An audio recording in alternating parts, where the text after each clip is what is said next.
নিয়ামত দানকারী আল্লাহ। আমার কোনো ক্ষমতা নেই যদি আল্লাহ না দিতেন। আল্লাহ রাব্বুল আলামিন আমাকে দিয়েছেন, এই অনুভূতি যদি থাকে, আর যার যত বেশি অনুভূতি থাকবে, যত সুখ হবে, যত আনন্দের জিনিস পাবে, যতই সুখের জীবন পাবে, সে দিনের ক্ষেত্রে হোক, দুনিয়ার ক্ষেত্রে হোক, এলমের ক্ষেত্রে হোক, আমলের ক্ষেত্রে হোক, আর পার্থিব নিয়ামতের ক্ষেত্রে হোক, তত বেশি খুশিতে কান্না আসবে। কান্না কাদের আসে না? অহংকার চলে আসে, যাদের আল্লাহর সাথে সম্পর্ক নেই অথবা দুর্বল, এবং তারা মনে করে না যে ওমা বিকুম মিন নি'মাতিন ফামিন আল্লাহ, যা কিছু নিয়ামত আল্লাহর পক্ষ থেকে, বরং মনে করে যে আমার বিদ্যা বুদ্ধির বলে, আমার চালাক চতুর হওয়ার কারণে, আমার কৌশলের কারণে, আমি খুব সিনিয়র, আমি খুব যোগ্য, আমার মতো কেউ না, যার ফলে আমি এত উন্নতি করতে পেরেছি, আমার ব্রেন খুব ভালো, যার ফলে আমি এই করেছি সেই করেছি বা এই এত দূর পৌঁছিতে পেরেছি। এসব কথা যাদের মধ্যে ঢোকার আছে, তাদের মধ্যে অহংকার চলে আসে। আর অহংকারী জান্নাতে যাবে না যদি সরিষা পরিমাণ অহংকার থাকে অন্তরে। প্রিয় নবী সাল্লাল্লাহু আলাইহি সাল্লাম বলেছেন। আর সবচেয়ে বড় অহংকারী হচ্ছে রবের সামনে অহংকারী, যে রবের সামনে ঝুঁকে না, সেজদা করে না, সৃষ্টিকর্তার আদেশ নিষেধ মানে না, সে সবচেয়ে বড় অহংকারী। সে চিরকাল জাহান্নামে থাকবে, কখনো জান্নাতে যাবে না। সেই হাদিসটার অর্থ একটু ব্যাখ্যা করে বলতে হবে। আজকাল অনেক বক্তারাই অর্থগুলি খুলে বলে না, বাহ্যিক একটা হাদিসে তর্জমা করে দিল আর বললো যে আমি হাদিসের অনুবাদ করেছি, ওই যার ফলে আকীদা মানহাজের ক্ষেত্রে অনেক ভুল হয়ে যায়। আর অহংকারী জান্নাতে যাবে না তার মানে কি? সে কাফের নাকি? চিরকাল জাহান্নামে থাকবে নাকি? হ্যাঁ, তাহলে এখানে হয় ভেঙে বলতে হবে যে সব অহংকারী নয়, অহংকারী আলাদা দারাজাত। হ্যাঁ, মুতাকাব্বিরুন আলাদা দারাজাত। অহংকারীদের বিভিন্ন কি আছে, স্তর আছে। যে এত অহংকারী যে আল্লাহর সামনে অহংকারী, সে আল্লাহর আদেশ নিষেধের পরোয়া করে না। হ্যাঁ, আবার ইসলাম কি, ইমান কি, আবার হ্যাঁ এইসব গায়েব অদৃশ্য কি, আমি সব মানি না। হ্যাঁ, আমি এত যোগ্য, এত শিক্ষিত, এত বড় নেতা, আবার সেজদা করা, এসব কি বলো? সেও তো বড় অহংকারী, তাই না? বরং সবচেয়ে বড় অহংকারী। ফেরাউনও তো অহংকারী ছিল, কারণও তো অহংকারী ছিল। তো এই রকম অহংকারী যারা আল্লাহর ইবাদত, আল্লাহর আনুগত্য, আল্লাহর আদেশ নিষেধ গ্রহণ করতে অহংকার করে, তারা কখনো জান্নাতে যাবে না, চিরকালে জাহান্নামে। কিন্তু যাদের এগুলো ঠিক আছে, কিন্তু বড় বক্তা, তার বড় বক্তা হওয়ার অহংকার আছে, বড় আলেম, তার আলেম হওয়ার অহংকার আছে, বড় ডাক্তার, তার ভালো ডাক্তার হওয়ার অহংকার আছে, বড় একজন সিনিয়র প্রফেসর, তার মধ্যে অহংকার ঢুকে গেছে, বড় ধনী, সুতরাং তার ধনের অহংকার ঢুকে গেছে, বড় চালাক চতুর, সুতরাং তার বিদ্যাবুদ্ধির অহংকার ঢুকে গেছে। হ্যাঁ, বড় নেতা, সুতরাং নেতৃত্বের গর্ব ঢুকে গেছে। কিন্তু বাকি তার তৌহিদ এবং তার রবের সামনে ইবাদত বন্দেগীর ক্ষেত্রে অহংকার নেই। তাহলে সে কি চিরকাল জান্নাতে থাকবে? হ্যাঁ, কখনো জান্নাতে যাবে না? জান্নাতে যাবে না, কিন্তু কখনো জান্নাতে যাবে না, এটা কথা বলি। এই ভুলগুলি অনেকেই করে থাকে যাদের সূক্ষ্ম আকীদা সম্পর্কে অথবা মানহাজ সম্পর্কে জ্ঞান নেই, যে কে ইসলামের মধ্যে থাকলো, কে এত বড় অপরাধ করলো যে ইসলামের গণ্ডি থেকে বেরিয়ে গেল। তো এইগুলির পার্থক্য করতে হবে। হাদিস মানে লা ইয়াদখুলুল জান্নাতা মান কানা ফি কলবিহি মিসকালু যাররাতিন ওয়া মিসকালু খারদালিন মিন কিবরিন। আর বলে দিলেন তরজমা করে যে রাই পরিমাণ, সরিষা পরিমাণ যদি কারো অন্তরে অহংকার থাকে, জান্নাতে যাবে না, মানে কোনোদিন জান্নাতে যাবে না। ভুল কথা বলে দিলেন আপনি এভাবে। ফিরে আসি, অধৈর্য হয়ে যদি দুঃখের সময় কান্না হয়, ধৈর্য আর হয়, তাহলে অপরাধ, সেটি গুনাহ, পাপ। কিন্তু স্বাভাবিক মায়া অথবা মানুষ হিসাবে মানুষের একটা দুর্বলতা আছে, দুর্বল দিক আছে মানুষের, যে কষ্টের সময় কান্না আসে, আপনজন দূরে চলে যাওয়ার সময় কান্না আসে। এগুলো অন্যায় নয়, এগুলি পাপ নয়। নবী করিম সাল্লাল্লাহু আলাইহি সাল্লামের ছেলে যখন ইব্রাহিম রাদিয়াল্লাহু তাআলা আনহু ইন্তেকাল করেছিলেন, সহিহ বুখারীর হাদিস রয়েছে যে নবী করিম সাল্লাল্লাহু আলাইহি সাল্লাম কান্না করেছিলেন। জি হ্যাঁ, জানা আছে হাদিস কারো? জি। তারপরে তিনি এই কথা বলেছেন, ইন্নাল আইনা লাতাদমা, চক্ষু অশ্রু প্রবাহিত করে, মানে চক্ষু থেকে অশ্রু প্রবাহিত হয়, হচ্ছিল জি। ওয়াল কালবু ইয়াহজান, আর হৃদয় অন্তর শোকার্ত হয় জি। কিন্তু তার মানে এই নয় যে হাহাকার অবস্থা আর আল্লাহকে অসন্তুষ্ট করার মতো কোনো কথা বলবো। ওয়ালা নাকুল ইল্লা মা ইউরদির রাব, এমন কোনো কথা বলবো না যাতে আল্লাহ নারাজ হয়ে যান, বরং এমন সব কথাই বলবো যেই কথায় আল্লাহ রাজি থাকেন। জি হ্যাঁ, ইন্না আলা ফিরাকিকা ইয়া ইব্রাহিম লা মাহজুনুন, হে ইব্রাহিম তোমার চলে যাওয়াই, তোমার আমাদের থেকে আলাদা হয়ে যায়, জুদা হয়ে যায়, আমরা শোকার্ত জি। এখন শুরু করি তাফসীর। ভূমিকা চলছিল এতক্ষণ সূরা নাজিল হওয়ার। সূরাতুল বাইয়িনা মাক্কি না মাদানী? মাদানী, মাশাআল্লাহ। তাহলে দেখে এসছেন না, কোরআন আছে সামনে? হ্যাঁ, আমার অধিকাংশ সূরাগুলি কিন্তু মাক্কি, অল্প কিছু সূরা আছে মাদানী। তার একটি সূরাতুল বাইয়িনা হচ্ছে মাদানী, যদি ইখতিলাফ আছে। মাদানী হওয়ার দলিল হচ্ছে যে এতে আহলে কিতাবদের আলোচনা হয়েছে, আর আহলে কিতাবদেরকে নবী করিম সাল্লাল্লাহু আলাইহি ওয়াসাল্লাম পেয়েছেন কোথায়? মক্কায় পেয়েছিলেন? মদিনায় পেয়েছেন। মদিনায় এসে দেখছেন ইহুদিরা 3টি গোত্র বাস করে এখানে, বনু নজির, বনু কুরাইজা, বনু কায়নুকা। তাফসীর শুরু করি। বিসমিল্লাহির রহমানির রহিম। লাম ইয়াকুনিল্লাযীনা কাফারু মিন আহলিল কিতাবি ওয়াল মুশরিকিনা মুনফাক্কিনা হাত্তা তা'তিয়াহুমুল বাইয়িনাহ। লাম ইয়াকুন, কানা ইয়াকুনু থেকে ইয়াকুন, আর লাম মানে কি হয়? না হয়। লা মানে যেমন না হয়, তেমনি লাম মানে না হয়। কিন্তু লা, শুধু লা ব্যবহার করা যায়, শুধু লাম ব্যবহার করা যাবে না।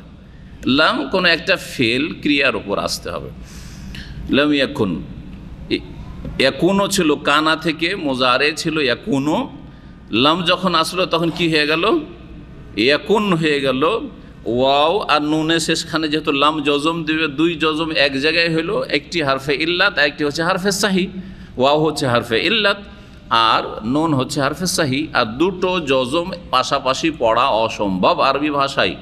সুতরাং হারফে ইল্লাত দুর্বল, এই জন্য কী করা হয়েছে? ওয়াওকে, ইয়াকুন ওর ওয়াওকে হজফ করে দেওয়া হয়েছে, তারপরে হয়ে গেছে লাম ইয়াকুন জি।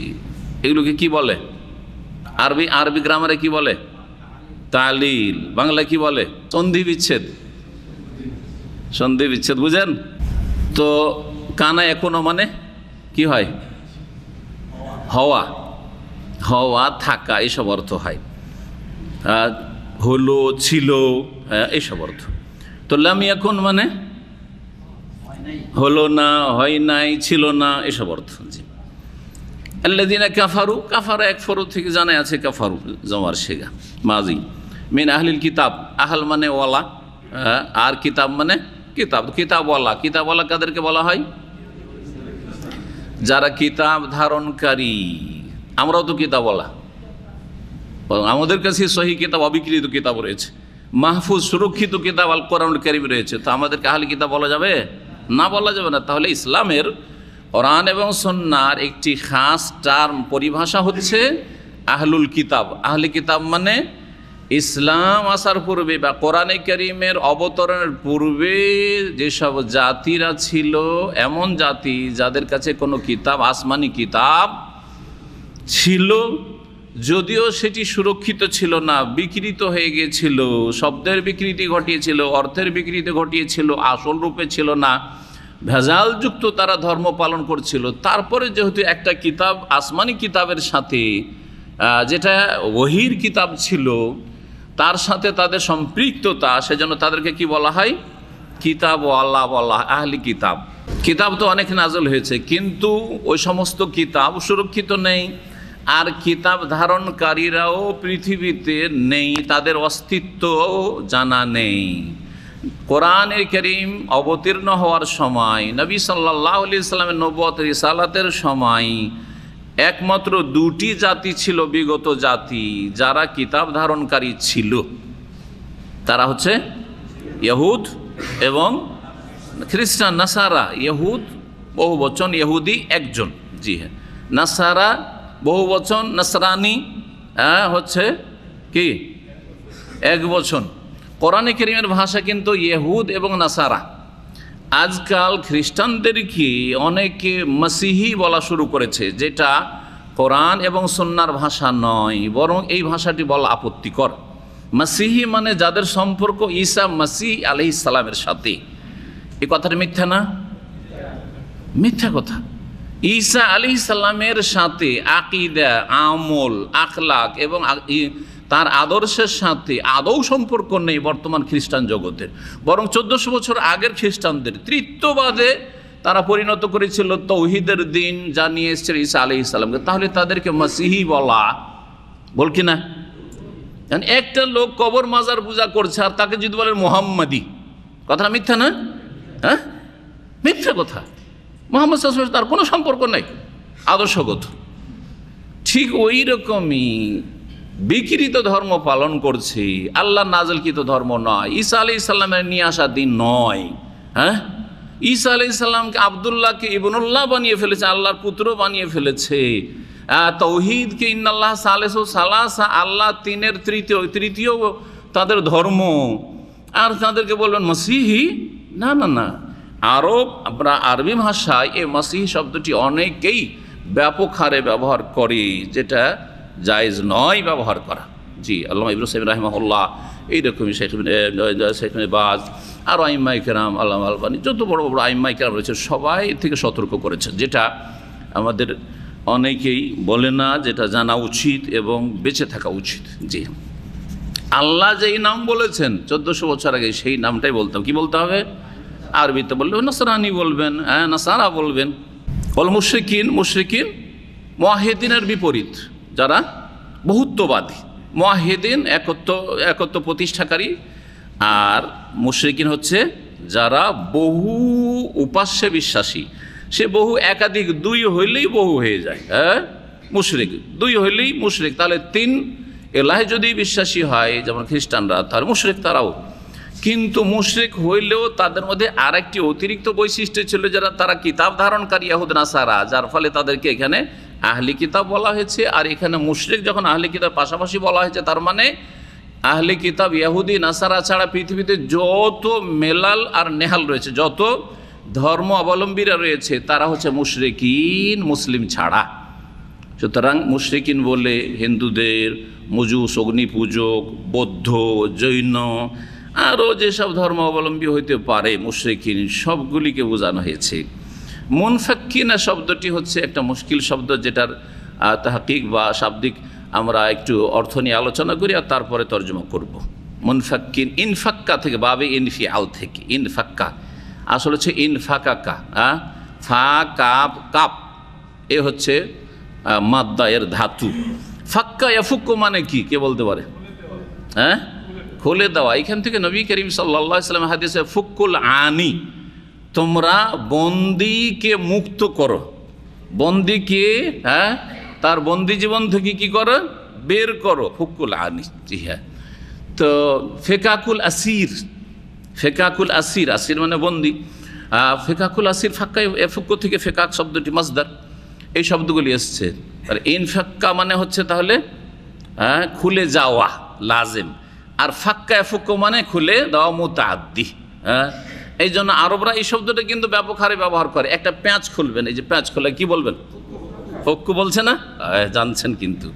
কিন্তু কোরআনে কারীমে এই শব্দ আছে। কোরআনের সাথে আপনাদের এই ভাঙা ভাষার অথবা মাতৃভাষার সম্পর্ক, যার ফলে কোরআন বুঝতে পারছেন, কোরআন বুঝতে পারছেন, অথচ সহজ শব্দ দৈনন্দিন ব্যবহার করছেন। যারা হাতের কাজ করছেন, হ্যাঁ, বিল্ডিং লাইনে কাজ করছেন, হয় প্যাচ খুলছেন, আর না হলে গিরা খুলছেন, আর কিছু একটা খুলছেন, হ্যাঁ, এর নাম হচ্ছে ফাক্কা ফুক্কু, ফুক্কু। জি, খোলো। তো মুনফাক্কিন ইসিম ফাইলের সেগা মুনফাক্কুন থেকে মুনফাক্কিনা, মুনফাক্কুনা। জি, তাতিয়া হল, তাতিয়া আতায়াতি থেকে, আতায়াতি মানে আশা আর দেওয়া। জি, যারা আশা বলেছে এটা হচ্ছে ঠিক অর্থ, তাতিয়াহ। আর যারা দেওয়া বলেছে তারা ভুল করেছে। জি, দেওয়া বাবে এফালে যেতে, আতা মধ্যে, আতা ইউতি, ইতাউন মানে দেওয়া। হ্যাঁ, জি, মানে আতাহুল্লাহ জি আতাহুল, আতা ইউতি, আকরামা ইউকরেমো, তখন দেওয়ার অর্থ হবে, আতার অর্থ হবে তখন। হামজা আইন ত ইয়ার অর্থ যেটা হয় আতা ইউতি মানে দেওয়া, ঠিক ওই রকমই আতা ইউতি ইতাউন, হ্যাঁ, ওয়ায়ুকিমুস সালাত ওয়ায়ুতুজ যাকাত, যাকাত দেয়, প্রদান করে। কিন্তু এটা আছে ইউতি নাই, তুতি নাই, কি আছে তাতি, আতা ইয়াতি, যারা বায়াজের বোধ থাকে, এর মানে হচ্ছে আশা। জি আশা, যা আ মানে আশা, আর আতা মানে আশা, বোঝা গেছে না? তো এখানে কি অর্থ, হাত্তা তাতি আহমদ, তাদের কাছে আসা পর্যন্ত, তাদেরকে দেওয়া পর্যন্ত না।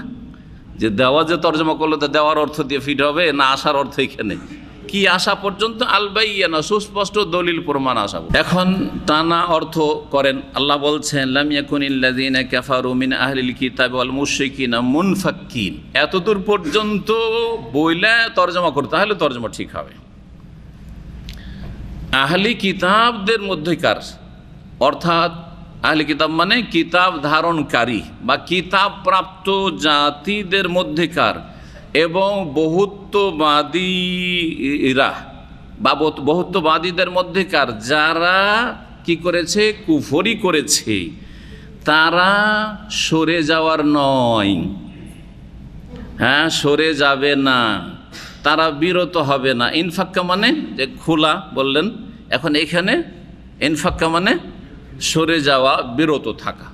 সরে যাওয়া, খুলে তখন কি হয়, তখন খুললাম তখন সরে গেল, চললো না, সরে যাওয়ার অর্থ। তাহলে ইনফাক্কা মানে এখানে সরে যাওয়া, অথবা বিরত থাকা, অথবা নিবৃত্ত থাকা। জি, বেশি মুশকিল করলে অনেকে আবার বুঝবেন না, সেই জন্য সহজ ভাষাগুলি বলছি। আহলি কিতাব, কিতাব ধারণকারীদের মধ্যেকার এবং বহুত্ববাদী মুশরিকদের মধ্যেকার যারা কাফের হয়ে গেছে, তারা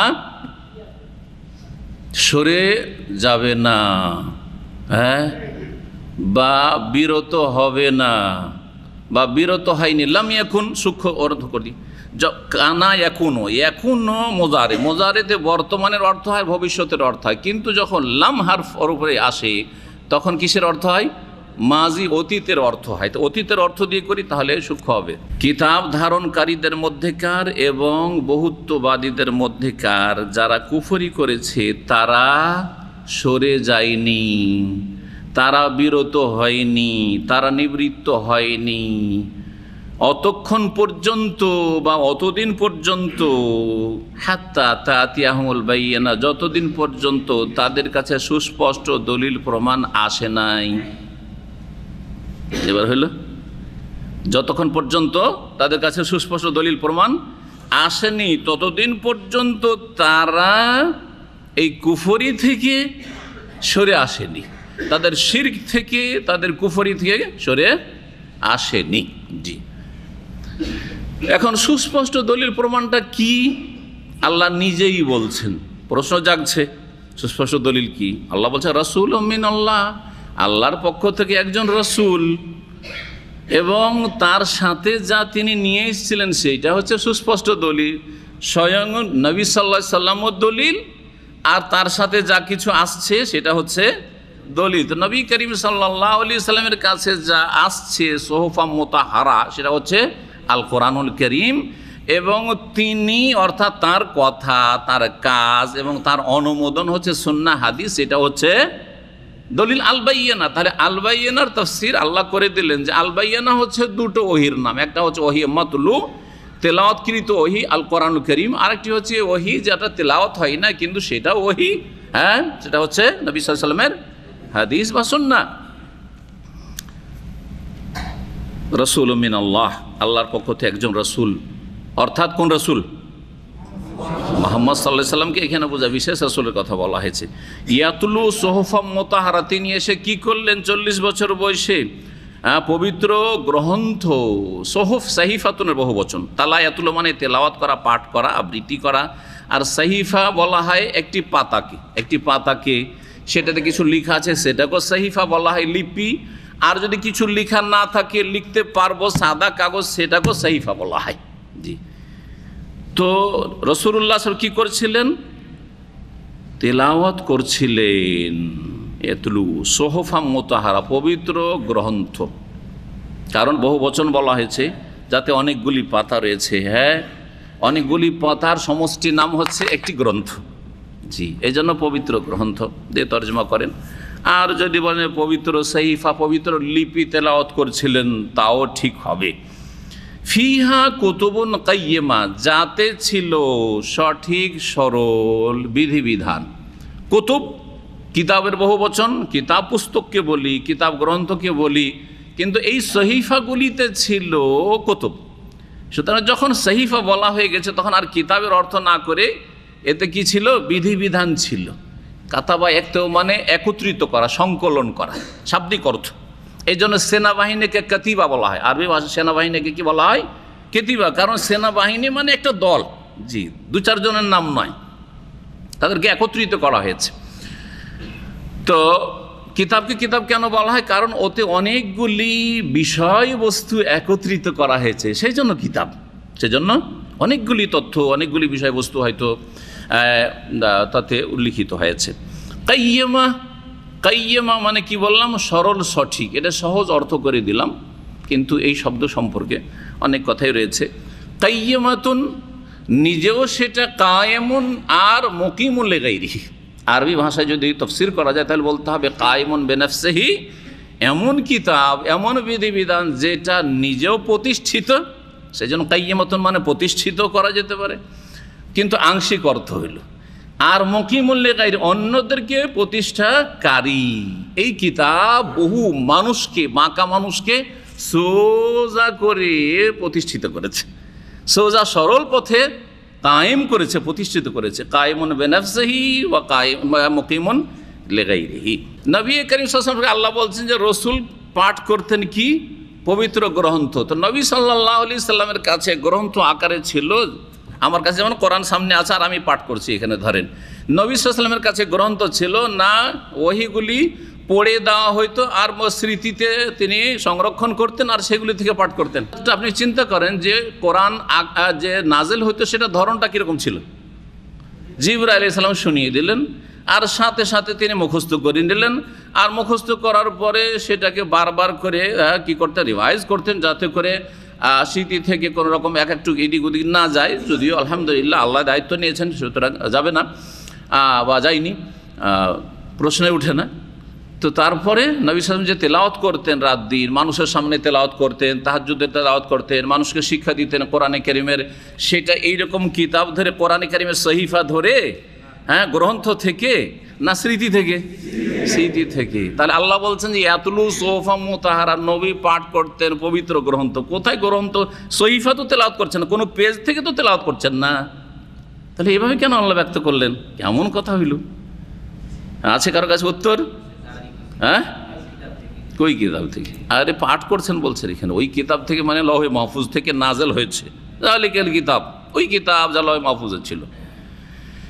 ইয়াতলু সুহুফাম মুতাহহারা, এর উত্তর দুটোই দেওয়া যেতে পারে। একটা উত্তর হচ্ছে যে পবিত্র সহিফা বলতে লৌহে মাহফুজকে বোঝানো হয়েছে, সুরক্ষিত ফলক থেকে সেটা নাজেল হয়েছে নবী করিম সাল্লাল্লাহু আলাইহি ওয়াসাল্লামের কাছে জিবরাইল মারফত, আর তারপরে তিনি তেলাওয়াত করছেন। তার সুহুফ মুতাহহারা মানে লৌহে মাহফুজে যা লেখা আছে তা তেলাওয়াত করছেন। তাহলে যেটা আগে ছিল তার কাছে এসছে, যেখান থেকে ওইটাকে উদ্দেশ্য করে, কেন্দ্র করে এই কথা বলা হয়েছে। অথবা ভবিষ্যৎকে উদ্দেশ্য করে বলা হয়েছে। ভবিষ্যৎ কি?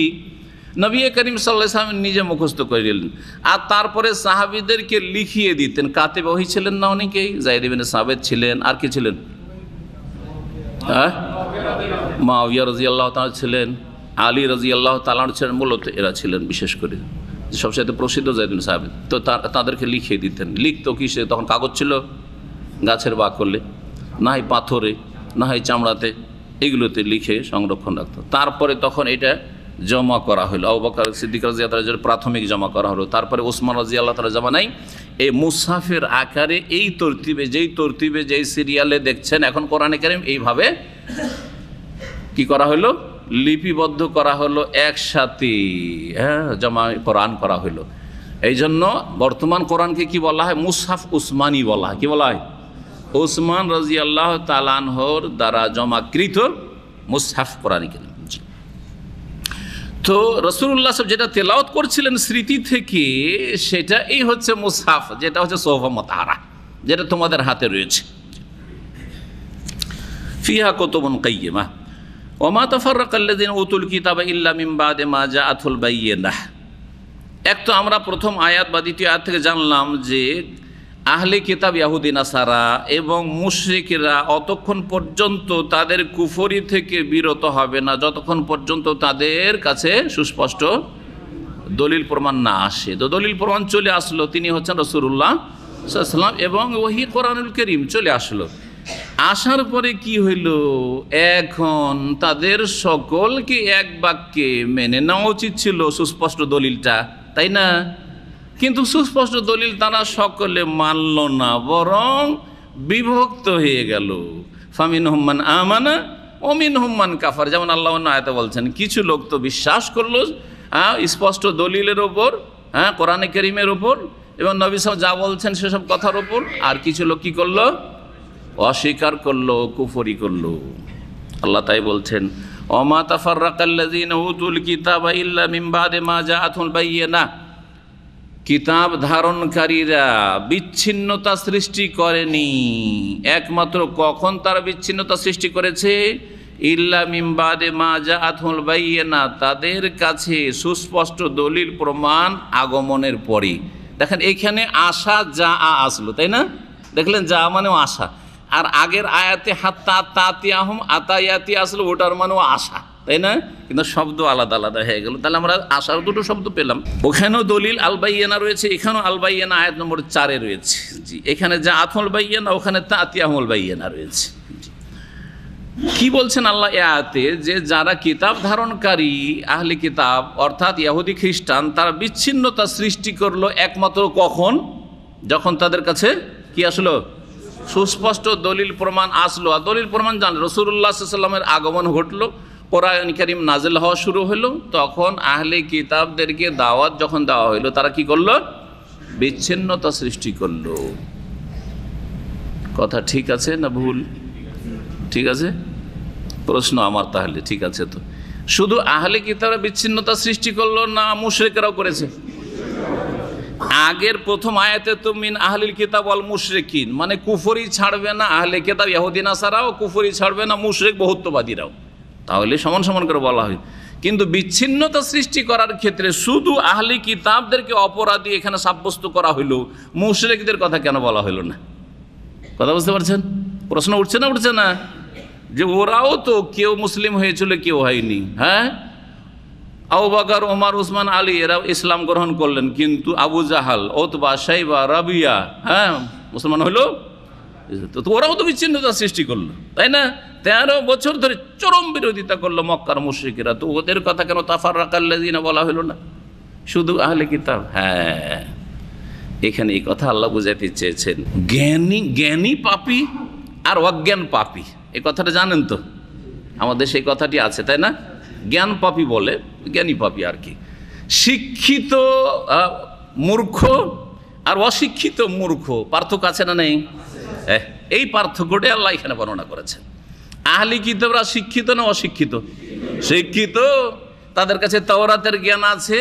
এই 3টি ইহুদি গোত্র, তাদের কাছে বড় বড় ওলামা তাওরাতের আছে, ইনজিলের জ্ঞান আছে তাদের কাছে, এবং তাওরাত ইনজিলে নবী সাল্লাল্লাহু আলাইহি ওয়াসাল্লাম শেষ নবী সম্পর্কে বহু ভবিষ্যৎবাণী করা হয়েছে, একবারে চোখে আঙ্গুল দিয়ে চিহ্নিত করে দেওয়া হয়েছে। তিনি মক্কায় আসবেন, তারা খাতনা করা হবে, তার সাহাবাই কেরামরা হবেন, তার এত বিবিরা হবে, তারা উটের গোস্ত খাবে, উটের পিঠে চাপবে, আর অমাবাস্যারাম বেরাসুল ইয়াতি মিন বাদি ইসমুহু আহমদ, তার নাম আহমদ হবে। যেই আহমদের অনুবাদ বেদে করা হয়েছে নারাশানসা দিয়ে। জি হ্যাঁ, ভবিষ্যৎবাণী তাওরাত ইনজিলে তো আছে, তাওরাত ইনজিল থেকে বেদ পুরাণেও গেছে। জি হ্যাঁ, বিশেষ করে তাওরাত ইনজিল যেহেতু আসমানি কিতাব, যদিও বিকৃত হয়েছে, কিন্তু সবই তো আর বিকৃত হয়নি, কিছু তো ভবিষ্যৎবাণী সহি কথা আছে। যাদের কাছে এইসব কথা দলিল প্রমাণ আছে যে একজন নবী আসছে, আর তার অপেক্ষাও ছিল, কিন্তু যখন নিজের বংশে বানু ইসরাইলে আসলো না, বানি ইসমাইল গোত্রে চলে আসলো, মক্কায় চলে আসলো, ফিলিস্তিনে বাইতুল মুকাদ্দাসে আসলো না, শাম দেশে আসলো না, না না না, একে মানা যাবে না, একে মানা যাবে না। কুফারান হাসাদা, হিংসা বশত এরা কুফরি করল। আল্লাহ এই জন্য বলছেন বিচ্ছিন্নতা সৃষ্টিকারী কারা? কারা? আহলে কিতাব, ইয়াহুদ নাসারা। মুশরিকরা অধম, অজ্ঞ, মূর্খ, কিছুই জানে না, তাদের কাছে আসমানি কিতাবের কোনো জ্ঞান নেই, তারা শিরকে ডুবে আছে। সেটা তারা অত বড় অপরাধী না। এই আহলে কিতাবগুলি সবগুলি যদি ইয়াহুদ নাসারা মুসলিম হয়ে যেত, তাহলে মুশরিকরা কেউ বিরোধিতা করতো না। সবাই বলতো যে দেখো, যাদের কাছে তাওরাত ইনজিলের জ্ঞান আছে তারা সবাই মুসলিম হয়ে গেছে, তার মানে মুহাম্মদ সত্যি রাসূলুল্লাহ। হয়তো না, হয়তো না। ঠিক ওই রকমই আমাদের ভারত উপমহাদেশের অবস্থা। বিদাতি আলেম সমাজ আর বিদাতি জনগণ, বিদাতি আলেম সমাজ আর বিদাতি জনগণ। আলেম সমাজের সাথে তুলনা বা সাদৃশ্য রয়েছে কার? হ্যাঁ, আহলে কিতাবদের। যথেষ্ট জ্ঞান আছে কোরআন হাদিসের, কিন্তু অন্তর বাঁকা, দুনিয়ার স্বার্থে আঘাত লাগছে, বিনা পুঁজির ব্যবসায় আঘাত লাগছে, যার ফলে নিজেরাও হক থেকে দূরে সরে আছে, হকের বিরোধিতা করেছে এবং জাতিকেও কি করেছে?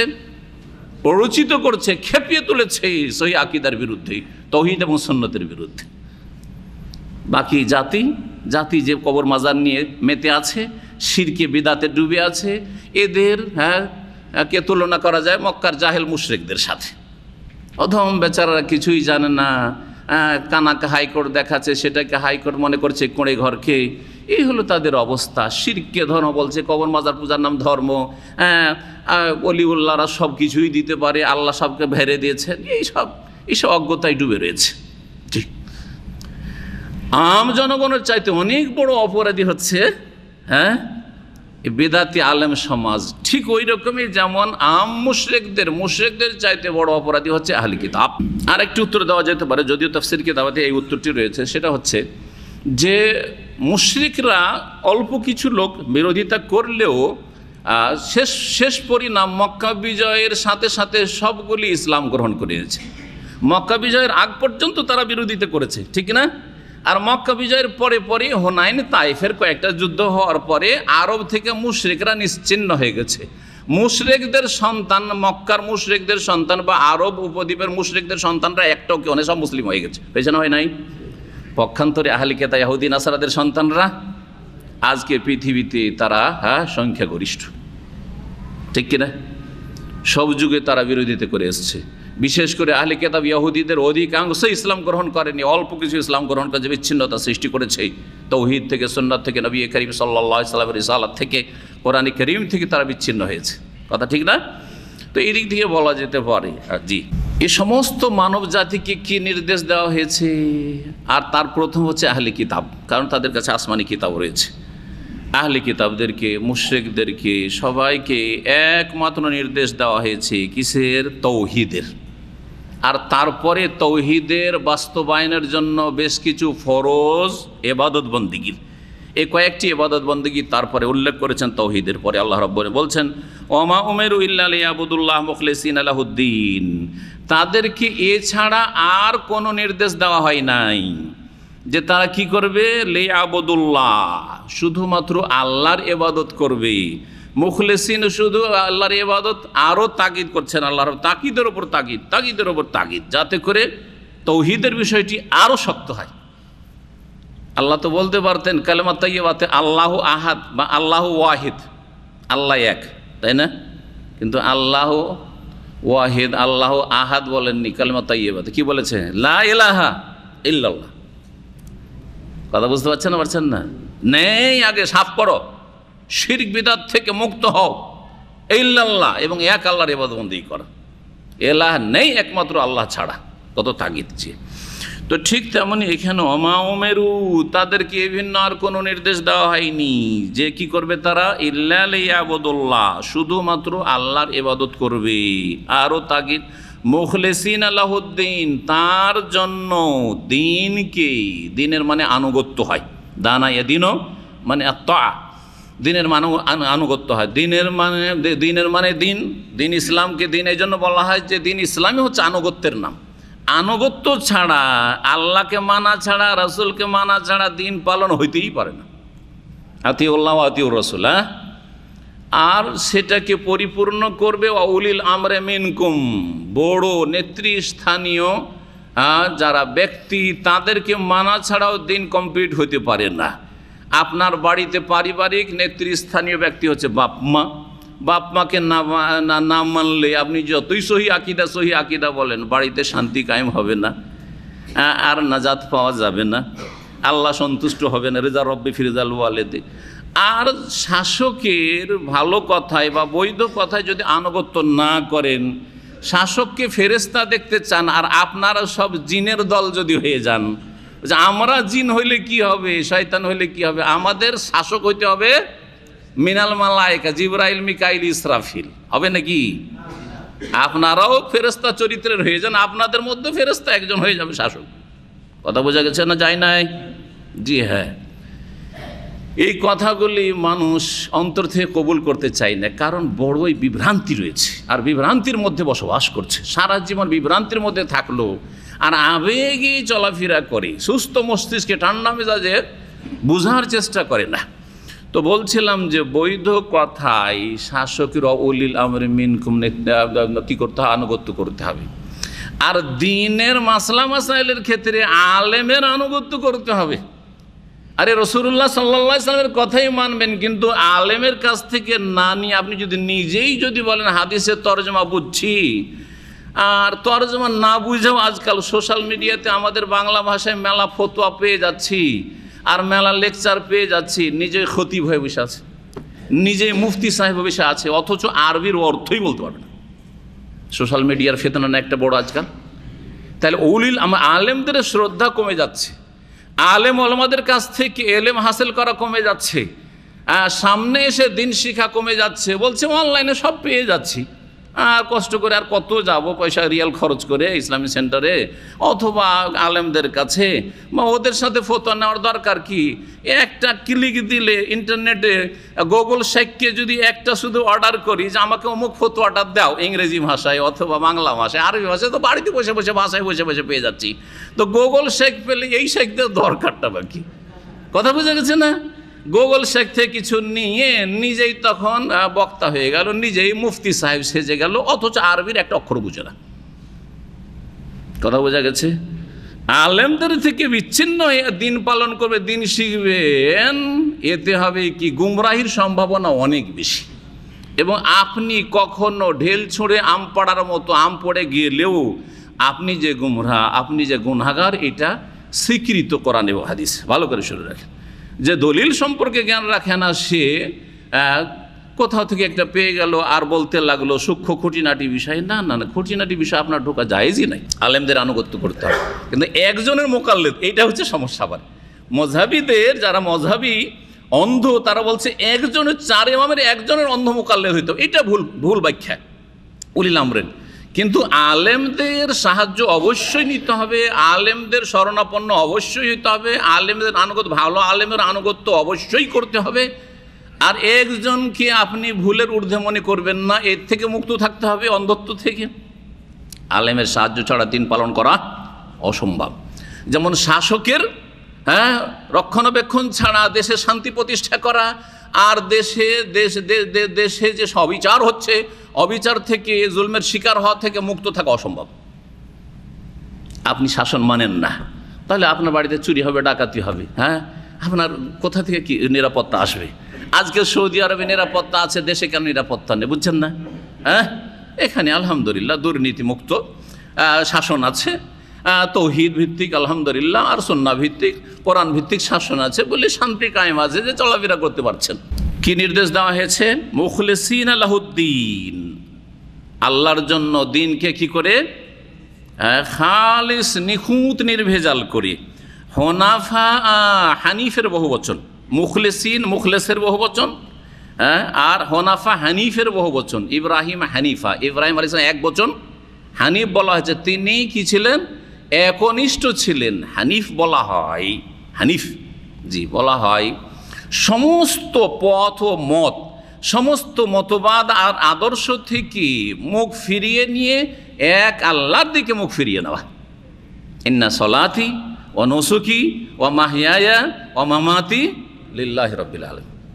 এর নাম হচ্ছে হানিফ হওয়া। জীবনের প্রতিটি ক্ষেত্রে আপনি রবের দিকে মুখ করে আছেন, আপনি রবের বিধানের দিকে মুখ করে আছেন, আপনি দলিল কোরআন এবং হাদিসের দলিলের দিকে মুখ করে আছেন আপনি, এর নাম হচ্ছে হানিফ হওয়া। জি হ্যাঁ। তো হনাফা কি হইতে হবে? একনিষ্ঠ হইতে হবে। হ্যাঁ, হনাফার হানিফের মা এলান আনিল আদিয়ানে কুল্লিহা ইলা দ্বীনিল কাইয়িম, সমস্ত পথ মত থেকে একেবারে বিমুখ হয়ে মুখ ফিরিয়ে নিয়ে দিনুল প্রতিষ্ঠিত আল্লাহর নাজলকৃত দ্বীন ইসলামের দিকে মুখ ফিরিয়ে নেওয়া, এর নাম হচ্ছে হানিফ হয়ে যাওয়া। আল্লাহ বলছেন কি হইতে হবে? হনাফাও হইতে হবে, একনিষ্ঠ হইতে হবে। ওয়ায়ুকিমুস সালাত, আপনি যে তৌহিদবাদী একনিষ্ঠ, তাহলে এর প্রমাণ দিতে হবে না হবে না? না, বলছে আমরা সহি আকীদার লোক, আমরা কবর মাজারে যাই না, আমরা মিলাদ টিলাদ করি না, আমরা শয়ে বরাত করি না, তাই না? আমরা কোরআন খানি বক্সাই না, আমরা মৃতের নামে খানা দানা ভোজ ভাজ করি না, আর নামাজ পড়েন বলছেন না ওইটাই পারি না। ইসলাম নেই, ইসলাম নাই, সহি আকীদা কোনো কাজে আসবে না। ভালো করে, সহি আকীদা কোনো কাজে আসবে না, মিথ্যুক আপনি। জি হ্যাঁ, সহি আকীদার মধ্যে এটাও আছে যে হাসরের মাঠে প্রথম সালাতের হিসাব হবে। সহি আকীদা এটাও আছে কোরআনে কারিমে যে জাহান্নামে যাওয়ার পরে জিজ্ঞাসা করা হয় মা সালাকাকুম ফি সাকার, প্রথম উত্তর হবে লাম নাকুম মিনাল মুসাল্লিন, আমরা বেনামাজি ছিলাম সেই জন্য জাহান্নামে। তুই আবার কোন আকীদার আপনি? হ্যাঁ, এটা আবার কোন সহি আকীদা হইল? শুধু মাজারে গেলাম না সহি আকীদা হয়ে গেল, নামাই তো পড়লাম না সহি আকীদা হয়ে গেল, হ্যাঁ মিলাদ করলাম না সহি আকীদা হয়ে গেল না? আংশিক কিছু সহি আকীদা আছে, কিন্তু এই সামান্য সহি আকীদা দিয়ে জান্নাত পাওয়া যাবে না। ভালো করে শুনে রাখেন। তাই আল্লাহ বলছেন ওয়ায়ুকিমুস সালাত, আপনি যে সত্যি হানিফ, আপনি যে মুখলিস, আপনি যে আল্লাহর আবিদ, হ্যাঁ, আর আল্লাহ আপনার মাবুদ, তাহলে প্রমাণ করেন ইবাদত। আর প্রথম ইবাদত হচ্ছে মুসলিম জীবনে ওয়ায়ুকিমুস সালাতা, তারা সলাৎ কায়েম করবে। যেইভাবে সলাৎ কায়েম করতে হয়, সলাৎ কায়েমের উপরে একটা আমার আলোচনায় আছে, কিভাবে সলাৎ কায়েম করবেন আপনি। জি, কয়েকটি দিক মনে রাখবেন। তার সময় স্বল্পতার জন্য আর সেগুলি ফিরাচ্ছি না। ওয়ুতু জাকাত, এবং জাকাত প্রদান করবে। দেখেন এখানে আসুন, আতা ইউতি, ইতা থেকে ইউতু জাকাত, জাকাত দেবে। ওয়াযালিকা দীনুল কাইয়্যিম, আর এটি হচ্ছে সরল সঠিক দিন, সুপ্রতিষ্ঠিত দিন। হ্যাঁ, এই দিন প্রতিষ্ঠিত, নিজেও প্রতিষ্ঠিত। ওই আগের কথাটি মনে রাখেন, একটু আগে কিন্তু কাইয়্যিমা আসছে না, কুতুবুন কাইয়্যিমা সেখানে ছিল, এখানে আছে দীনুল কাইয়্যিমা। জি হ্যাঁ, এমন দিন যেই দিনটি প্রতিষ্ঠিত দিন। জি হ্যাঁ, প্রতিষ্ঠিত থাকবে। আমি আপনি ইসলামে থাকি আর না থাকি, আল্লাহ দিনকে কায়েম রাখবেন, প্রতিষ্ঠিত রাখবেন। আল্লাহর দিন আল্লাহর জমিনে থাকবে, নিশ্চিহ্ন করতে পারবে না কোনো শক্তি, যতই অপপ্রয়াস চালাক না কেন। জি, ইউরিদুনা লিইউতফিউ নূরাল্লাহি বিআফওয়াহিহিম ওয়া আবাল্লাহু ইল্লা ইউতিম্মা নূরাহু ওয়ালাউ কারিহাল কাফিরুন। আর তার সাথে সাথে এই দিন যারা ধারণ করবে, এই দিনে যারা কায়েম থাকবে, তাদেরকে প্রতিষ্ঠিত রাখবে। তাহলে কায়েম, এই দিন হচ্ছে কায়েমুন বিনাফসিহি ওয়া মুকিমুন লিগাইরিহি। ভালো করে মনে রাখবেন, এই দিন নিজেও প্রতিষ্ঠিত, হ্যাঁ, আমাদের খেদমতের ধার ধারে না এই দিন। আমি ইসলামের খেদমত করি আর না করি, আপনারা করেন আর না করেন, শিখেন আর না শিখেন, আল্লাহর দিন আল্লাহর জমিনে কায়েম থাকবে। জি, আর এটা কোরআনে কারিমের কথা, শুধু ইনশাআল্লাহ বলতে হবে না। ইনশাআল্লাহ মানে হইতে পারে নাকি? না না না না, নিশ্চিত। জি জি জি। ওয়াইন তাতাওয়াল্লাউ, আমরা যদি ফিরে যাই, ইস্তাবদিল কওমান গায়রাকুম, অন্য জাতিকে আল্লাহ নিয়ে আসবেন, দিয়ে ওদের দ্বারা দিনকে ঠিক করে কায়েম রাখবেন। জি, এতে থেকে আর একটা কথা বোঝা গেল, দিন কায়েম আছে, দিন কায়েম। শেখ সালেহ ফজল খুব একটা গুরুত্বপূর্ণ মানহাজি কথা বলেছে, দিন কায়েম আছে। যারা বলে দিন কায়েম নাই, আমাদেরকে একামত দিন করতে হবে, গোমরা ওরা।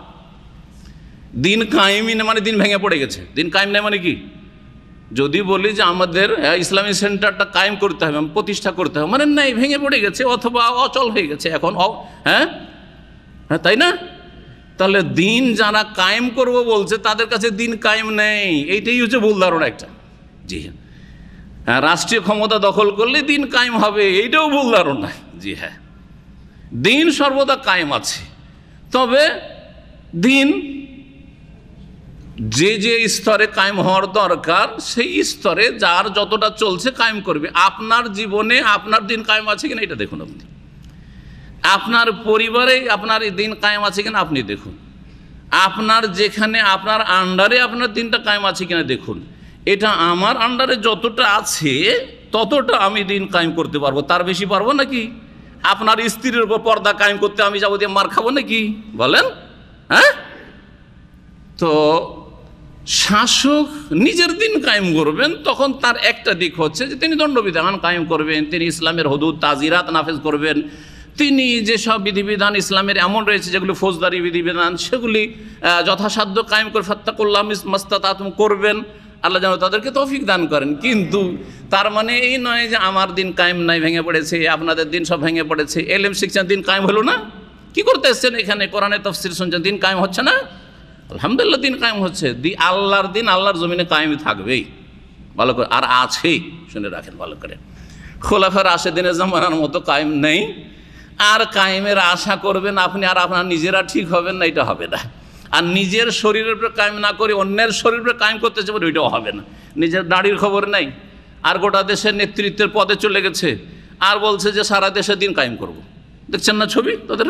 হ্যাঁ, আর নিজের শরীরে এই যে 3.5 হাত এই বডিটাতে যদি দিন কায়েম না করতে পারি, তো সারা দেশে এত বিশাল 1000 মাইলের দেশে কি করে দিন কায়েম করবেন আপনি? জি, তাদের কাজ তাদেরকে করতে দেন। জি, আল্লাহ তাদের তৌফিক দান করেন এবং আপনাদেরকে সঠিক বুঝটা দান করেন। ওয়াযালিকা দীনুল কাইয়্যিম, এটি হচ্ছে দ্বীনে কাইয়্যিম, মানে নিজেও কায়েম এবং অন্যকে কায়েম রাখবে, প্রতিষ্ঠিত রাখবে। এই দিন পালন করেন আপনাকে জান্নাতের পথে কায়েম রাখবে, প্রতিষ্ঠিত রাখবে। এই দিন ছাড়া অন্য পথে চলে যান, কখনো জান্নাতের পথে আপনি কায়েম থাকতে পারবেন না, চলে গেছেন জাহান্নামের পথে চলে গেছেন আপনি। ইন্নাল্লাযীনা কাফারু মিন আহলিল কিতাব ওয়াল মুশরিকিনা ফী নারি জাহান্নামা খালিদিনা ফিহা উলাইকা হুম শাররুল বারিয়া। এখান থেকে আল্লাহ রাব্বুল আলামিন বিচ্ছিন্ন যে হয়েছে মানুষ, বিচ্ছিন্নতা সৃষ্টি করেছে, করে কয় ভাগে বিভক্ত হয়েছে? কয় ভাগে বিভক্ত হয়েছে? হ্যাঁ, 2 ভাগে। হ্যাঁ, একটা হচ্ছে মুমিন আর এক হচ্ছে কাফের। একটা মুমিন দল আর একটা হচ্ছে কাফের মুশরিক দল। আল্লাহ এখন প্রথম কাফের মুশরিকদের কথা বলছেন, তারপরে মুমিনদের কথা বলছেন। এই যে তাফাররুক, বিচ্ছিন্নতা সৃষ্টি করলো বাইয়ানা আসার পরে 2 দলে ভাগ হলো, 2 দলের পরিণাম আল্লাহ বর্ণনা করছেন। বলছেন ইন্নাল্লাযীনা কাফারু, নিশ্চয় যারা কুফরি করেছে, মিন আহলিল কিতাব, তারা কিতাব ধারণকারী হোক, ওয়াল মুশরিকিন, আর না হয় কি হোক, বহুত্ববাদী মুশরিক হোক। মুশরিক আর কিতাব ধারণকারীদের যারা কুফরি করেছে তারা কোথায় থাকবে শেষ পরিণামে? ফি নারে জাহান্নামা, জাহান্নামের অগ্নিতে অবস্থান করে বসবাস করবে। খালেদিনা ফিহা, সেখানে চিরস্থায়ী হবে। যারা কুফরি করে মারা যাবে তারা চিরস্থায়ী জাহান্নামী হবে। তাহলে বোঝা গেল যারা কুফরি করে, শিরক করে, বড় কুফরি বড় শিরক করে মারা যাবে না, তারা চিরস্থায়ী জাহান্নামী হবে না, জাহান্নামে গেলেও ক্ষণস্থায়ী জাহান্নামী হবে। হ্যাঁ, কিছু কালের জন্য জাহান্নামী হবে বা দীর্ঘকালের জন্য জাহান্নামী হবে, কিন্তু চিরকালে জাহান্নামী হবে না। আহলে কোরআন গোমরাহ, মুতাজিলা গোমরাহ, যারা এসব গুমরাহি কথা ছড়িয়েছে আর ছড়াচ্ছে, তাদের পূর্বপুরুষরাও আর আজকেও আর কিয়ামত পর্যন্ত এরকম গুমরাহরা থাকবে, যারা বললো যে কাবিরা গুনাহ করলেই জাহান্নামে গেল তার কখনো উঠে আসবে না। না না, কাবিরা গুনাহ করেও জাহান্নাম থেকে উঠতে পারে যদি তৌহিদ কায়েম থাকে, আর বড় শিরক আর বড় কুফরি বড় নেফাক মুক্ত থাকে, তাহলে ইনশাআল্লাহ তাআলা মুমিন, সত্যিকার যদি মুমিন হয় আল্লাহর কাছে, আর মুমিন হওয়ার জন্য হ্যাঁ নামাজ ত্যাগ করা হচ্ছে বড় কুফরি, সুতরাং সেটা থেকেও মুক্ত হইতে হবে। এটা আবার বেনামাজি ভাবিয়ে না, আদা নামাজি ভাবিয়ে না যে নামাজ না পড়েও জান্নাত পাবো। হ্যাঁ, জি হ্যাঁ, কারণ নামাজ একবার ছেড়ে দিলে কি হয়ে যায়? বড় কুফরি হয়ে যায় সঠিক মতে। তারা কোথায় থাকবে? জাহান্নামে থাকবে চিরকাল। কারা? যারা কাফের, আহলি কিতাবদের কাফের আর মুশরিকদের কাফের। উলাইকা হুমুশ শাররুল বারিয়া, আর ওরাই হচ্ছে সৃষ্টির অধম, সৃষ্টির নিকৃষ্ট, সৃষ্টি জগতের নিকৃষ্ট হচ্ছে ওরাই। শাররুন মানে তো জানে আছে, তাই না? শাররুন মানে নিকৃষ্ট, খারাপ। বারিয়া শব্দটি একটু মুশকিল শব্দ, এই শব্দটার একটু তাহকিক করি। বারিয়া, বারিয়া শব্দ বারাআ ইয়াবরিউ থেকে, বারাআ, বারাআ মানে জি, বারাআ মানে সৃষ্টি করা, বারাআ মানে সৃষ্টি করা, বারাআ মানে কি করা? সৃষ্টি করা। এখান থেকে আল্লাহর একটি নাম রয়েছে, হুয়াল্লাহুল খালিকুল বারি। আল্লাহর একটি নাম কি? আল বারি। কি? আল বারি। এই জন্য আমরা নাম রাখি আমাদের দেশে আব্দুল বারি, রাখি না? আল বারি সৃষ্টিকর্তার বান্দা, আল বারির বান্দা মানে স্রষ্টার বান্দা, সৃষ্টিকর্তার বান্দা। যেমন আব্দুল খালেক স্রষ্টার বান্দা, তেমনি আব্দুল বারি মানে সৃষ্টিকর্তা। হুয়াল্লাযী খালাকা বারাআন নাসমা, খালাকাল নাসমা তো বারা, বারা শব্দ হচ্ছে বারা ওয়া জারা, এই হাদিসেও রয়েছে বিভিন্ন হাদিস। এই হচ্ছে তাহলে বারা থেকে বারা হামজা ছিল, এখানে হামজা নেই কিন্তু দুটো ইয়া তাসদীদ দিয়ে কি আছে, বারিয়া আছে। তো বারা মানে যদি সৃষ্টি করা হয় তো বারিয়াতুন আসলে ছিল বারিআতুন, হামজা ছিল, একটা ছিল কি হামজা, হামজাকে ইয়া করা হয়েছে, ইয়া করার পরে ইয়াতে কি করা হয়েছে, ইদগাম করে দেওয়া হয়েছে, তাতে সন্ধি করে দেওয়া হয়েছে। এই সন্ধি করে দিয়ে কি হয়ে গেছে, বারিয়াতুন হয়ে গেছে। বারিয়াতুন মানে যেমন খালিকাতুন বলছি, মখলুককে কি বলা হয়, খালিকাতুন। খালাকে এখলুক মানে সৃষ্টি করা, তাই না? ওখান থেকে শাররুল খালিকাতে, হাদিসে রয়েছে শাররুল মখলুক, সৃষ্টি জগতের নিকৃষ্ট শাররুল খালিকা বলা হয়েছে। শাররুল খালায়েক, খাইরুল খালায়েক, এই যে খালায়েক খালিকাতুনের বহুবচন। তো যেটা হচ্ছে খালিকাতুনের অর্থ সেটা হচ্ছে বারিয়াতুনের অর্থ।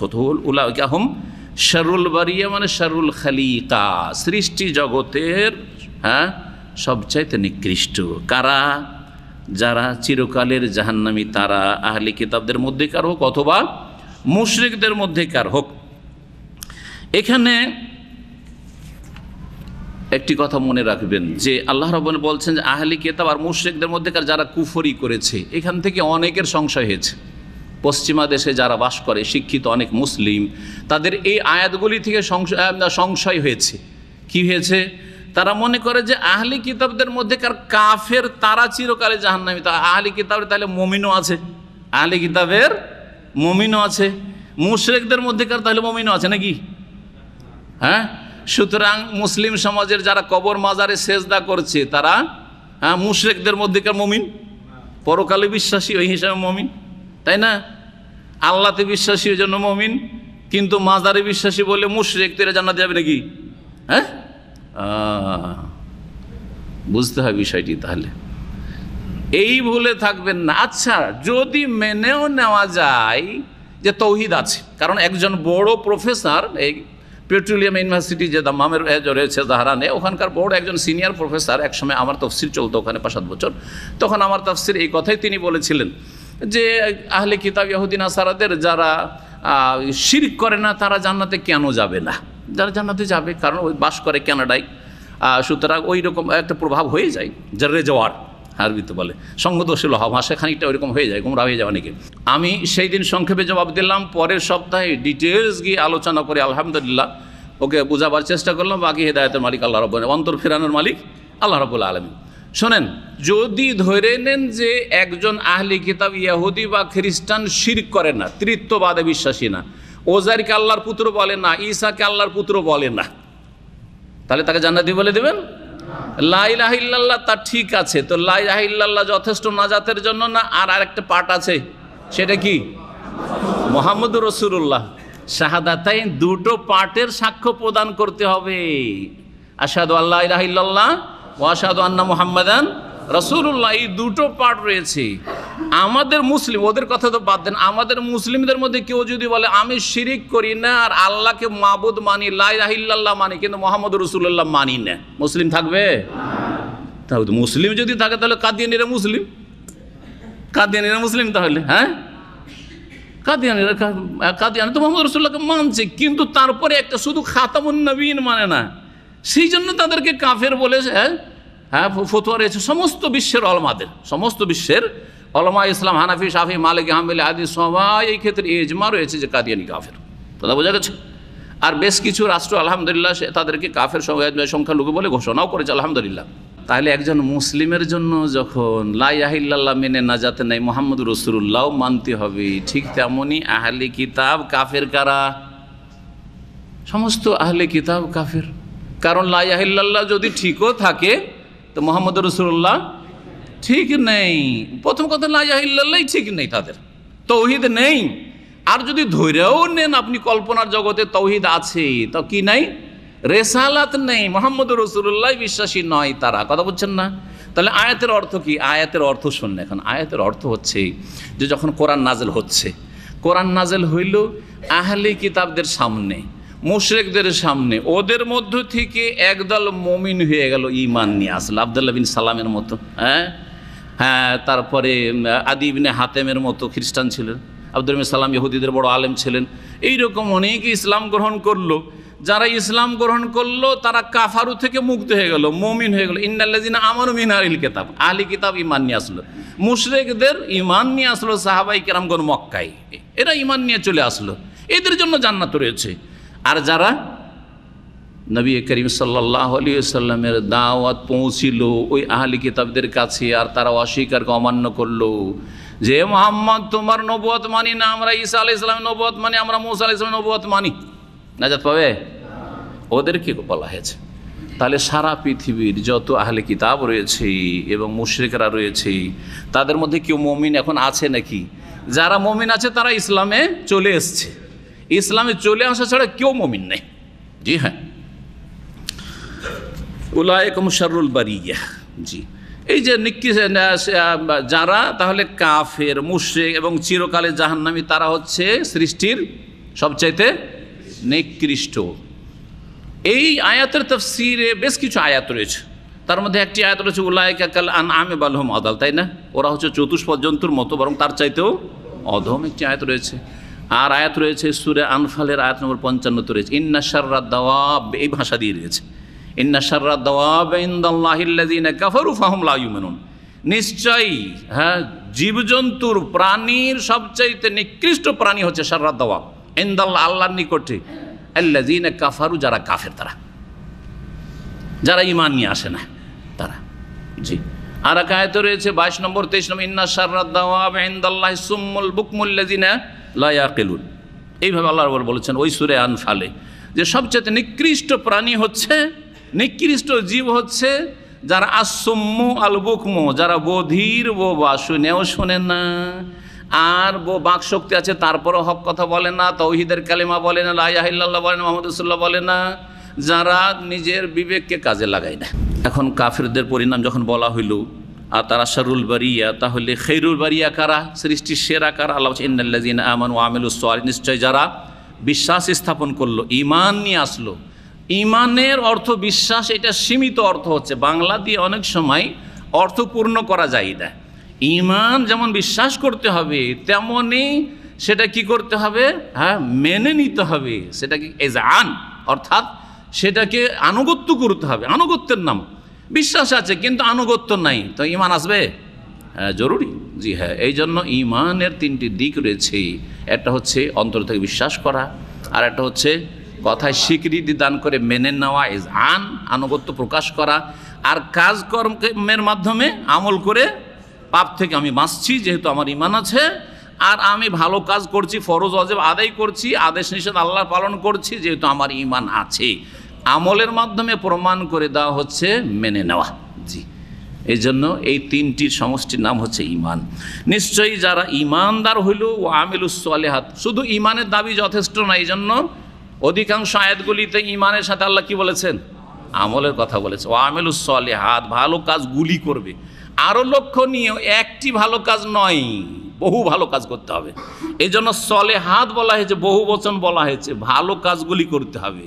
ভালো কাজ ইবাদত বন্দিগির ক্ষেত্রে ফারায়েজ ওয়াজিব, ভালো কাজ হচ্ছে হারাম নাজায়েজ ত্যাগ করা, নেগেটিভ, সেটাও ভালো কাজ। ভালো কাজ হচ্ছে আখলাক, চরিত্র, মুআমালাত, ব্যবসা বাণিজ্য, রুজি রোজগারের ক্ষেত্রে হালাল রুজি হচ্ছে ভালো কাজ, হারাম রুজি থেকে বেঁচে থাকা হচ্ছে ভালো কাজ। জি, ভালো কাজ করতে হবে।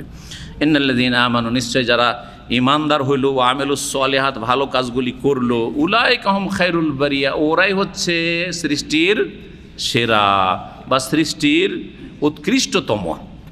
খায়রুল বারিয়া, বারিয়া শব্দের তাহকিক হয়ে গেছে। খায়রুল বারিয়া, সৃষ্টির সেরা কারা? তাহলে দুনিয়াতে তাদের আমল হচ্ছে তারা ঈমানদার হবে আর ভালো আমল করবে, ঠিক না? আর তাদের পরিণাম হচ্ছে জাযাউহুম ইনদা রাব্বিহিম, বলে আল্লাহ রাব্বুল আলামিন বর্ণনা করছেন, হ্যাঁ, শেষ আয়াতে, যে তাদের জন্য জান্নাত রয়েছে, এই জান্নাতে এই নিয়ামত রয়েছে, আল্লাহ তাদেরও রাজি হবেন, তারা আল্লাহর নিয়ামত পেয়ে সন্তুষ্ট হয়ে যাবে, রাজি হয়ে যাবে, হ্যাঁ, তারা আল্লাহকে ভয় করে, এই দিয়ে আল্লাহ শেষ করেছেন। কথা ঠিক না? জি হ্যাঁ। এদের স্তর কয়টি হতে পারে?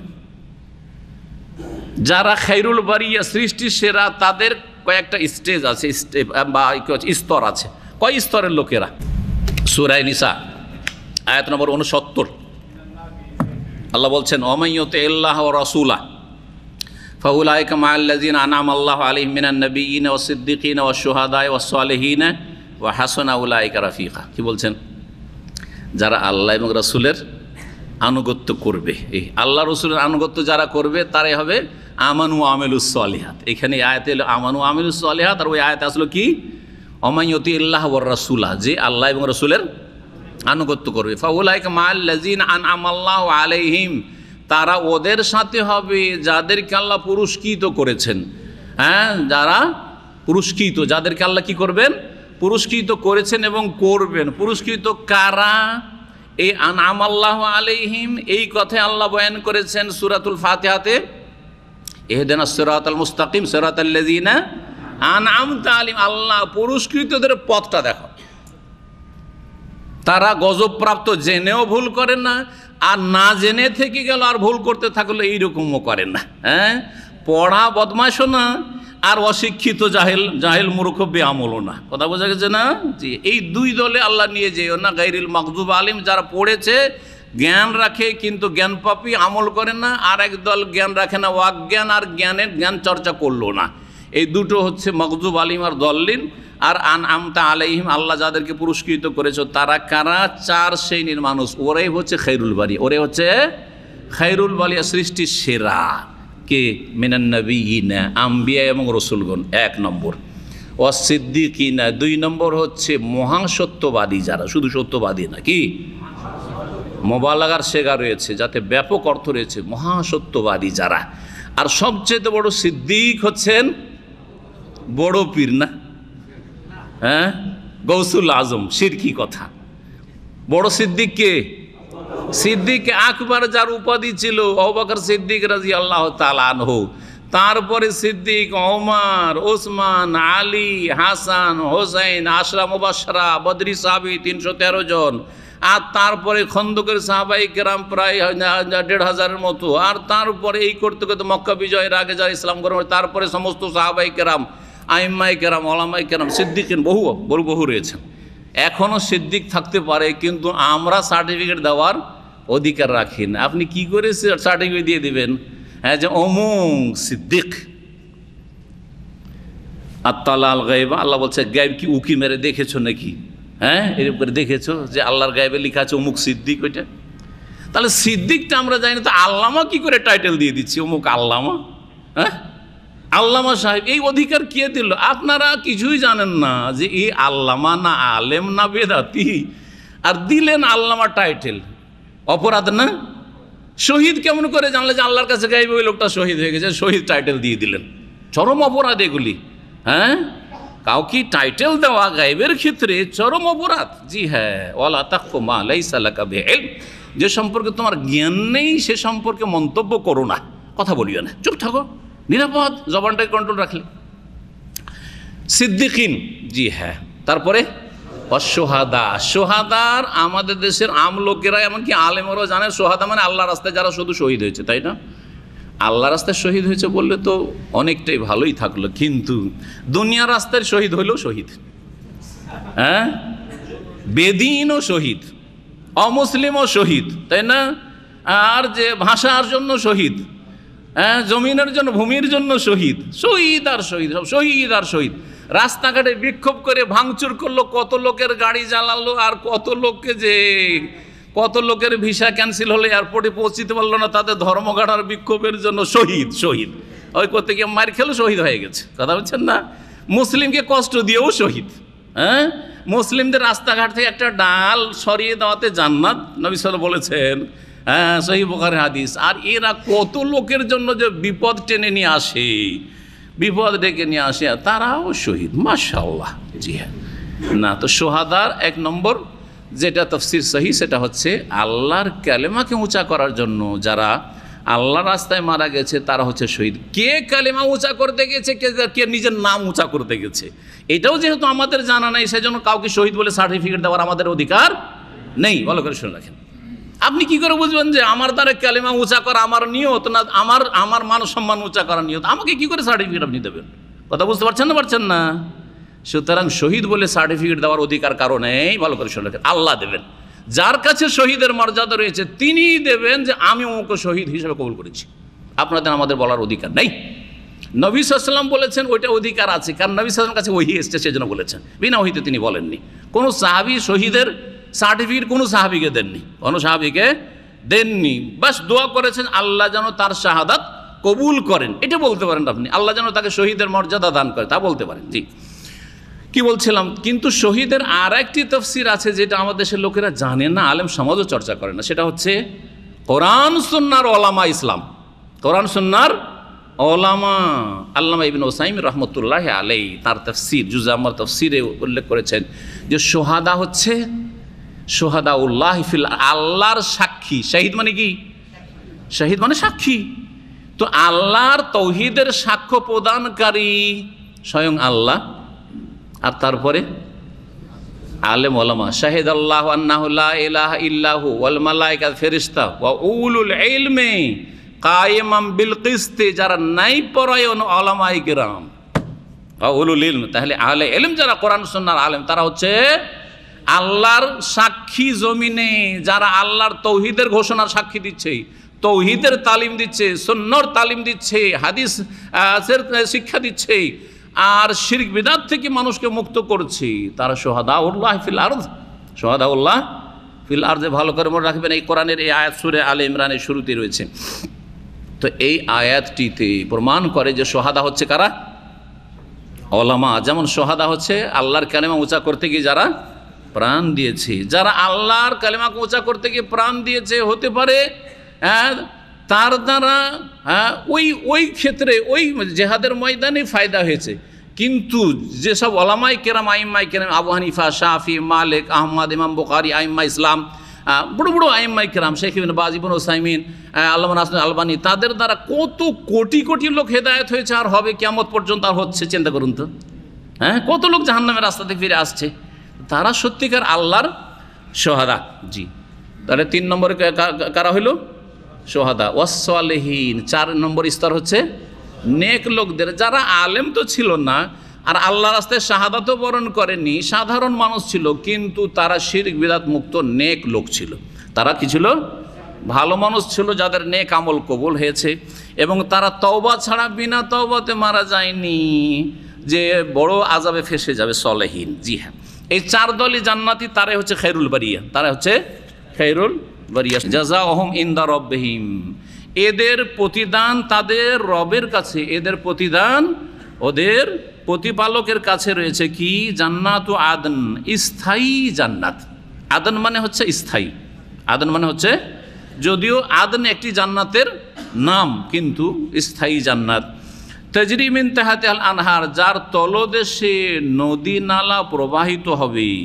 খালেদিনা ফিহা, যেখানে তারা চিরকাল বসবাস করবে। রাদিয়াল্লাহু আনহু, আল্লাহ তাদের উপর সন্তুষ্ট হয়ে যাবেন, আর হয়ে গেছেন যারা দুনিয়া থেকে চলে গেছে তাদের।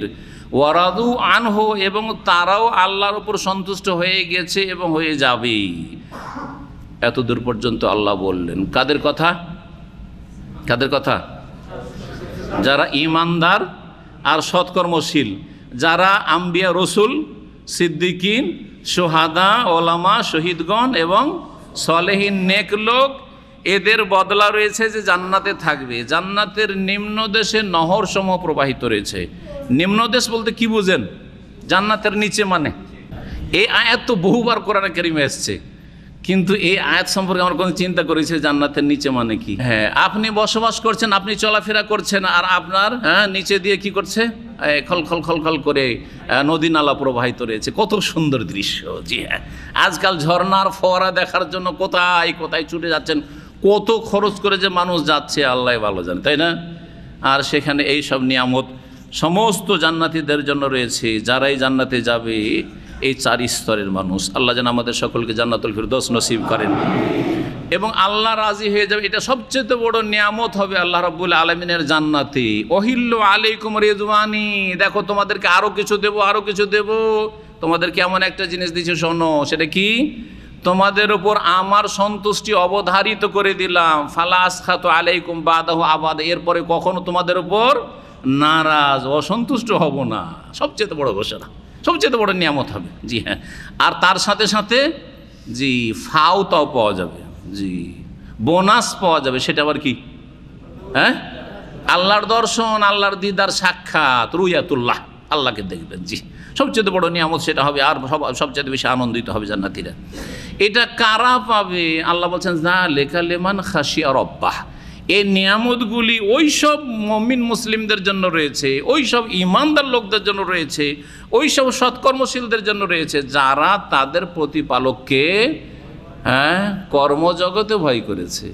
ভয়টা কোথায় করেছে? হাসর মাঠে গিয়ে ভয় করলে হবে? মরে যাওয়ার পরে কবরে যখন মুনকার নাকির উঠাবে তখন ভয় করলে হবে? কোথায় ভয় করতে হবে? বদলার জগতে না কর্মজগতে? কর্মজগতে। এইখানে এই যে আয়ুটা আল্লাহ দিয়েছেন আমাদেরকে, এইখানে ভয় করতে হবে, রবকে ভয় করা। খাসিয়া বলেছেন, খৌফ বলেননি। লিমান খাফা রব্বা এই কথা বলেননি। আরবি ভাষায় খাসিয়া আর খাফা দুটোতে পার্থক্য আছে। খৌফ শব্দটি ভয় করা, এটার মানে ভয়, কিন্তু এই ভয়টা হচ্ছে আম ভয়, যে কোনো ভয়কে বলা হয়। আপনি হিংস্র পশুকে ভয় করেন না? সাপ বিচ্ছুকে ভয় করেন না? চোর ডাকাত ছিনতাইকারীকে ভয় করেন না? দুশ্মন হিংসুককে ভয় করেন না? অফিসে আপনার শেকড় কাটার চেষ্টা করছে, কেউ ভয় করেন না? ভয় করছেন। মোদির বস জালেম ভয় করেন না? কিন্তু এটা খৌফ, এটা খাসিয়া নয়। বোঝা গেছে? এইরকমই না, কারণ এদের শ্রদ্ধা নেই। একটা দিক হচ্ছে খাসিয়ার মধ্যে যে তার প্রতাপের কারণে যাকে ভয় করছেন, তার প্রতাপের কারণে এবং তার মাহাত্ম্যর কারণে তাকে ভয় করছেন আপনি। কিন্তু এদেরকে যে ভয় করছেন, এদের প্রতাপের কারণে নয়, এদের গুণাগুণের কারণে নয়, এরা যে খুব প্রভাবশালী সেই জন্য নয়, বরং এদের অনিষ্ট থেকে আত্মরক্ষার জন্য। আল্লাহ এদের দ্বারা আমার ক্ষতি যেন না, সেই জন্য ভয় করছি, তাই না? এই সাপ বিচ্ছু, চোর ডাকাত বাঁদর এসব দিয়ে যেন ক্ষতি না হয়। কথা বোঝা গেছে? তাহলে এটা খৌফ, কিন্তু খাসিয়া নাই। একটা দিক হচ্ছে খাসিয়াতে কি থাকবে? প্রতাপ এবং মাহাত্ম্য থাকার কারণে ভয় হবে। আল্লাহ রাব্বুল আলামিনের ভয়টা এই ধরনের, ঠিক না? আল্লাহ প্রতাপশালী, আল্লাহ রাব্বুল আলামিন মহত্বপূর্ণ জাত, আল্লাহ রাব্বুল আলামিনের, তাকে আমরা এই জন্য ভয় করি, তাকে ভয় করি আর তার দিকে ছুটি। কিন্তু চোর ডাকাতকে ভয় করলে উল্টো দিকে পালাই। জি, সাপ বিচ্ছুকে ভয় করলে দেখলে উল্টো দিকে পালাই। আর আমরা আল্লাহকে যে যত বেশি ভয় করব তত বেশি ফাফিরু ইলাল, আল্লাহর দিকে দৌড় দেব। আল্লাহু আকবার, দেখছেন ভয়? জি জি, তত বেশি, বা কি বলছে আল্লাহ রাব্বুল আলামিনের দিকে আমরা দৌড় দেব। এটা হচ্ছে ভয়ের বাস্তব প্রমাণ, যে যত বেশি আল্লাহকে ভয় করবে সে তত বেশি আল্লাহর দিকে দৌড় দেবে, সে তত বেশি আল্লাহকে রাজি করার চেষ্টা করবে, সে তো সবই আল্লাহ রাব্বুল আলামিন কোনটাতে রাজি হন কোনটাতে নারাজ হন এগুলির খেয়াল রাখবে।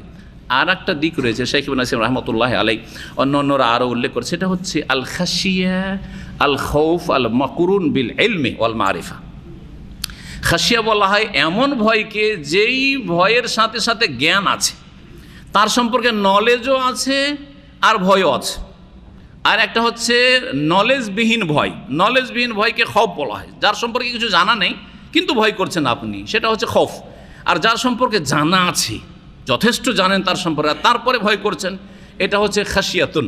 একটু উদাহরণ না দিলে বুঝবেন না এই সংজ্ঞাগুলি। সেটা হচ্ছে, যদি কোনো একজন সম্পর্কে জানেন যে এই ব্যক্তি বড় প্রতাপশালী আর বড়ই শক্তিশালী, এবং উনি ইচ্ছা করলে আমাকে উদ্ধার করে দিতে পারেন, উপকার করতে পারেন, আবার উনি ইচ্ছা করলে আমাকে কঠোর শাস্তি দিতে পারেন, এই যে একটা প্রভাব রয়েছে আপনার ওপর, জানছেন তার সম্পর্কে আর তারপরে ভয় করছেন, এটা হচ্ছে খাশিয়া। জি, আর আরেকটা হচ্ছে যে জানছেন না আর ভয়ে ভয়ে আছেন। একজন লোক সম্পর্কে তেমন কিছু জানা নাই কিন্তু ভয় করছেন, দুটোতে অনেক পার্থক্য রয়েছে। এই জন্য আল্লাহ রাব্বুল কোরআনে কারীমে একটি আয়াতে আলেমদের ক্ষেত্রে বলেছে, ইন্নামা ইয়াখশাল্লাহা মিন ইবাদিহি আল উলামা। সত্যিকার অর্থে ভয় করে আল্লাহর বান্দাদের মধ্যেকার আল্লাহকে কারা? যারা ওলামা, জ্ঞানী। তো জ্ঞানীদের মধ্যে খাশিয়া রয়েছে ইয়াখশাল্লাহ।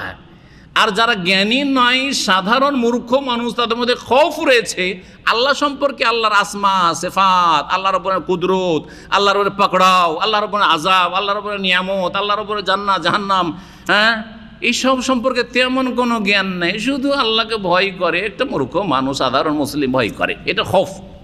কিন্তু আলেমের ভয়, সত্যিকার যদি আলেম হয় তাহলে তার ভয়টা হচ্ছে খাশিয়াতুন। আল্লাহ যেন আমাদেরকে কোরআন বোঝার তৌফিক দান করেন এবং কোরআন অনুযায়ী চলার জন্য তৌফিক দান করেন, কোরআনী জীবন গড়ার তৌফিক দান করেন। সুবহান রাব্বিকা রাব্বিল ইজ্জাতি আম্মা ইয়াসিফুন ওয়া সালামুল মুরসালিন ওয়া আলহামদুলিল্লাহি রাব্বিল আলামিন।